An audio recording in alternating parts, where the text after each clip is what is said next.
is, Mr. Swagel in particular, you mentioned the low-income housing tax credit.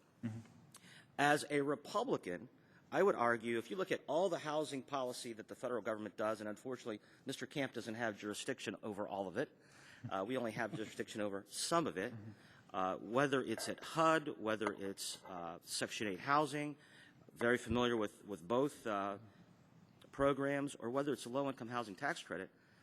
As someone who tilts to the right from your testimony, why wouldn't we be encouraging public-private sector support?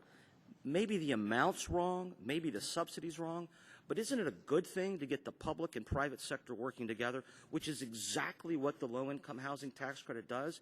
It gets the best of both worlds. It has the federal government involved. It has the private sector involved. It has nonprofits involved.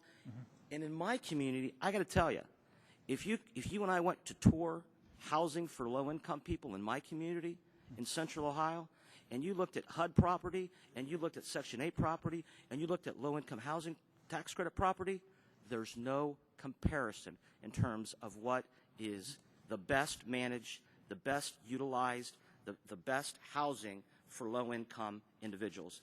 And I take issue with the fact that we don't have low-income housing. I can give you a property in my district on Livingston Avenue that has homeless veterans transitioning in their lives in property. And they went literally from the streets into low-income housing tax credit property into the workforce. It's a fabulous, fabulous property. Go ahead.